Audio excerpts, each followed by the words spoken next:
Advocate Bhudev Mahananda का अभिवादन स्वीकार कीजिए। साथियों,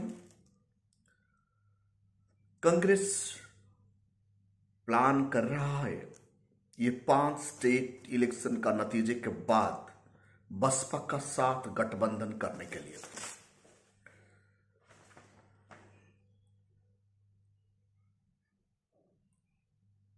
अब क्रिकेट में जो भारत का हार हुआ, इसके लिए कौन दायी है? एक बार क्रिकेट में आरक्षण हो जाता तो आज फिर आरक्षण को गाली देते। बाबा राम रहीम को फेरोल मिल गया। भीम आर्मी निकला बीजेपी का एजेंट। एमपी प्रदेश में भीम आर्मी का अध्यक्ष बीजेपी का गाड़ी इस्तेमाल करते हुए पकड़ा गया।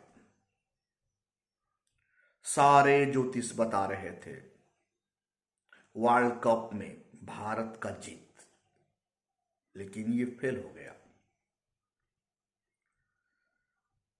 हर जगह पर मंदिरों में पुजारियों ने भारत की जीत के लिए पूजा पाठ किए, कर्मकांड किए, अनुष्ठान किए, फिर भी भारत फाइनल में क्यों हारा? सत्ता में मायावती होती तो आज भारत में महिलाओं को टर्चर नहीं होता, एट्रोसिटी नहीं होता। दिल्ली में डॉक्टर अंबेडकर स्कूल खुलने पर बीजेपी का विरोध। खबर को विस्तार से जानने के लिए आप अंत तक जुड़े रहिए। अभी तक आप हमारा चैनल को सब्सक्राइब नहीं किए तो काइंडली सब्सक्राइब कीजिए। साथियों, 5 राज्य का इलेक्शन का नतीजा के लिए दिसंबर 3 तारीख तक हम लोगों को इंतजार करना है। खबर ये मिल रहा है मध्य प्रदेश में बीजेपी हार रहा है। बसपा किंग मेकर का भूमिका में आ रहा है। राजस्थान में त्रिकोणीय मुकाबला है। बसपा इस बार दमदार का साथ लड़ रहा है और वहां भी बसपा किंग मेकर का भूमिका में नजर आ रहा है। तेलंगाना में अकेले प्रवीण कुमार सबका ऊपर भारी पड़ रहा है। प्रवीण कुमार ऐसा एक व्यक्तित्व है जिनका बलिदान, जिनका डेडिकेशन सब पॉलिटिकल पार्टी का ऊपर हावी हो रहा है। बहुजन जाग रहे हैं।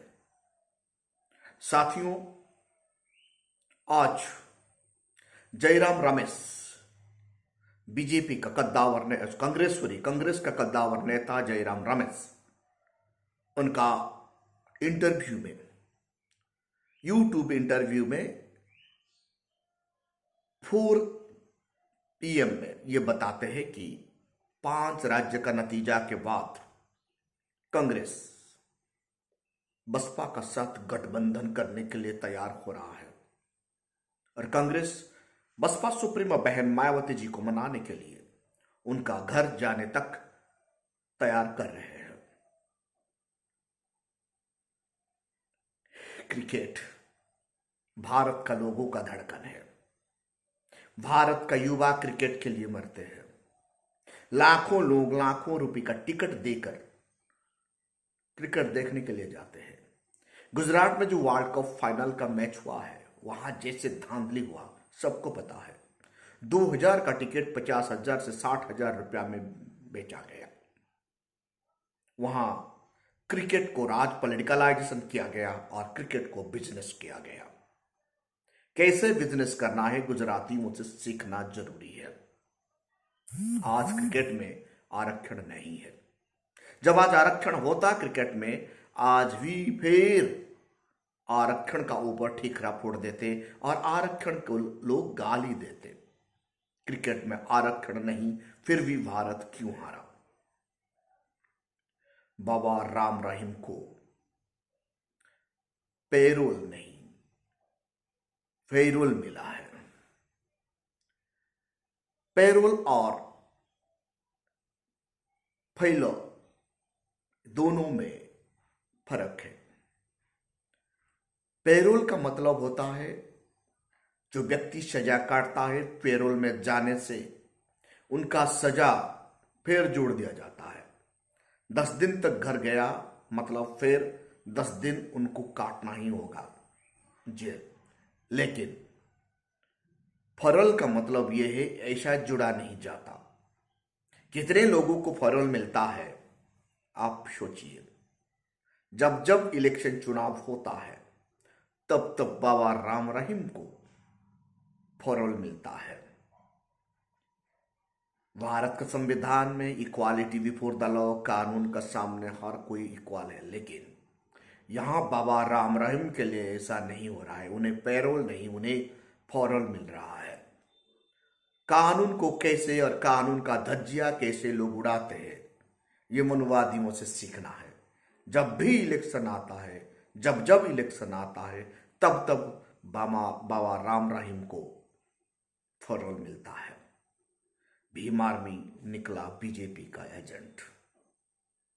भारत का युवा का धड़कन भीम आर्मी। भीम आर्मी का ऊपर भारतीयों का, बहुजन समाज का युवा ज्यादा भरोसा करते हैं।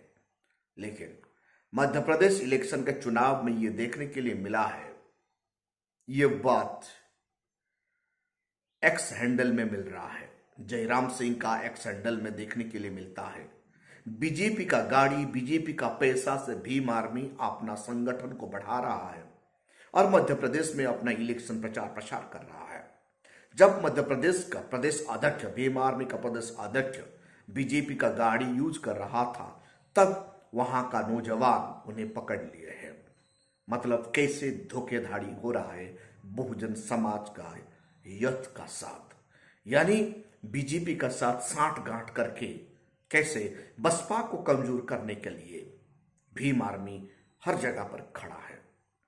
ऐसे ही उत्तर प्रदेश में भी बसपा को कमजोर करने के लिए भीम आर्मी कैसे बीजेपी का साथ साठगांठ कर कर बीजेपी का पैसा, बीजेपी का गाड़ी से वो प्रचार प्रसार कर रहा है। ये बहुजन का संगठन के लिए कितना बड़ा घातक है, कितना बड़ा खतरनाक है, आप लोग ही सोचिए। ये बात जयसिंह का एक्स हैंडल में देखने के लिए मिलता है। साथियों, सारे ज्योतिष वर्ल्ड कप खेल में भारत को जिताने के लिए भविष्यवाणी कर रहे थे, लेकिन आज क्या हुआ? ये ज्योतिषों का भविष्यवाणी फेल, यानी ये पाखंड पता चलता है। ज्योतिष कभी भी सही बात और सही आकलन कर नहीं पाता। हमारा लोग उन्हें आंख मूंद कर भरोसा करते हैं। आज ज्योतिष का आकलन सही होता तो भारत वर्ल्ड कप में जीत जाता। टीवी मीडिया में यह प्रचार प्रसार किया जा रहा था कि भारत वर्ल्ड कप में जीतेगा। ये बात कौन बता रहा था? सारे इंडिया का ज्योतिष बता रहे थे। लेकिन आज क्या हुआ? वर्ल्ड कप में भारत हार गया। तो इनसे हमें पता चलता है ज्योतिष लोगों को ठगने का एक जरिया है, ये साबित हो रहा है। और भारत और एक काम कर रहा था, वर्ल्ड कप जब खेल रहा था तो भारत कर्मकांड, अनुष्ठान, पूरा भारत का मंदिरों में पुजारियों ने भारत की जीत के लिए पूजा पाठ, कर्मकांड, अनुष्ठान, हनुमान चालीसा ये सब कर रहे थे। नतीजा क्या निकला? नतीजा भारत हार गया। कर्मकांड से सब कुछ हो जाता, पूजा पाठ से सब हो जाता, तो भारत वर्ष में आज भारत गरीब नहीं होता। गरीब मिटाने के लिए हमें पूजा पाठ कर देना पड़ता। पूजा पाठ से सब हो जाता तो आज भारत में मेडिकल नहीं बनता, मरीज को मेडिकल जाना नहीं पड़ता। पूजा पाठ और प्रेयर से उनका तबीयत ठीक हो जाता। भारत का लोग कब समझेंगे, वक्त ही बताएगा। कोई भी कर्मकांड, अनुष्ठान, पूजा पाठ, अंधविश्वास फैलाने से कुछ नहीं होता। हमें और हमारा भारतीयों को अपना काम करना ही पड़ेगा, मेहनत करना ही पड़ेगा। जब किसी का तबीयत खराब होता है तो उन्हें मेडिकल लेना ही पड़ेगा। जब कोई बच्चा को मैट्रिक एग्जाम में पास करना है तो उन्हें पढ़ना ही पड़ेगा। किसी को नौकरी मिलना है तो उन्हें मेहनत करना होगा। पूजा पाठ कर्म कांड से ना कुछ हुआ है ना कुछ होने वाला है। ये एक अनुष्ठान करना, पूजा पाठ करना, मंदिर में चढ़ावे चढ़ाना, ये एक धंधा होता है। विशेष ग्रुप का एक बिजनेस है, उससे उनका परिवार का पेट चलता है। अंधविश्वास को संस्कार के कारण आज भारत आगे बढ़ नहीं पा रहा है। वर्ल्ड कप से ये सामने आ चुका है, फिर भी कब भारतीयों इनको समझेंगे, कब भारत में रहने वाले अंधभक्त ये बात समझेंगे, हमें भी पता नहीं। जब तक हम अंधविश्वास को संस्कार से खुद को जोड़कर रखेंगे तब तक हमारा विकास होने का कोई नाम निशान ही नहीं है। मैंने देख रहा था सोशल मीडिया में से एक्स हैंडल में ये महिलाओं ने ये बताते हैं, उत्तर प्रदेश में जब ओबीसी लोगों ने, खास करके ओबीसी औरत ने, बहन ने, बेटियां ने नौकरी मांगे तो ओबीसी बेटियों को कैसे उत्तर प्रदेश पुलिस उठा उठा कर टर्चर करके ले रहा था। उत्तर प्रदेश और राजस्थान जैसे स्टेट में औरत का इज्जत को कैसे तार तार किया जाता है, इनको देखते हुए, मद्देनजर देखते हुए भारत का औरत एक्स हैंडल में बताते हैं, आज बहन मायावती जी का शासन होता तो महिलाओं का ऊपर इतना एट्रोसिटी नहीं होता, क्योंकि बहन जी का शासन ऐसा एक शासन है, वहां गुंडा राज ही खत्म होता है, कानून का द्वारा कानून का राज स्थापन किया जाता है। लेकिन आज भारतवर्ष में हर कोई स्टेट में संवैधानिक संस्थाओं फेल हो चुका है। दिल्ली में बहुजन साथियों ने, अंबेडकरवादी लोगों ने बाबा साहेब अंबेडकर के नाम पर जब स्कूल खोले तब जमकर विरोध किए आरएसएस और बीजेपी का लोग। आरएसएस और बीजेपी का लोग ये नहीं चाहते हैं बाबा साहेब अंबेडकर के नाम पर कोई भी स्कूल, कॉलेज या यूनिवर्सिटी या अनुष्ठान चले, क्योंकि वहां तार्किक, वैज्ञानिक और साइंटिफिक थॉट पढ़ाया जाता है, मानवतावाद का पाठ पढ़ाया जाता है। जब तक भारतवर्ष में मानवतावाद का पाठ, वैज्ञानिक तार्किक विचार पढ़ाया नहीं जाएगा, अंधविश्वास, कुसंस्कार भारत में फैलता रहेगा।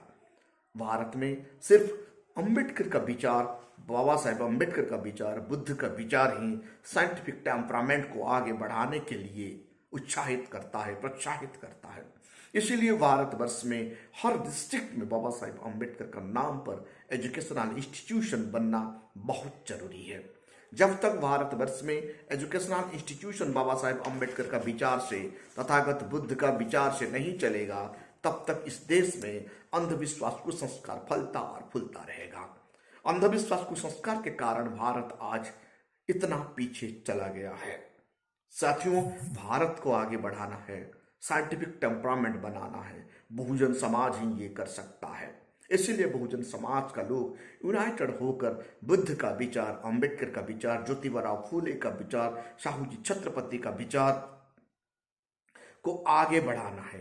कबीर, नानक, गुरु घासीदास, गुरु रोहिदास, सबका विचार को भारतवर्ष में फैलाने से अंधविश्वास मिटेगा, कुसंस्कार मिटेगा और भारत सोने का चिड़िया कहलाएगा। साथियों, आप देख रहे हैं वैश्य पीपुल, वैश्य बहुजन। अभी तक आप हमारा चैनल को सब्सक्राइब नहीं किए तो काइंडली सब्सक्राइब कीजिए, बेल का आइकन जरूर दबाइए। Thank you. जय भीम टू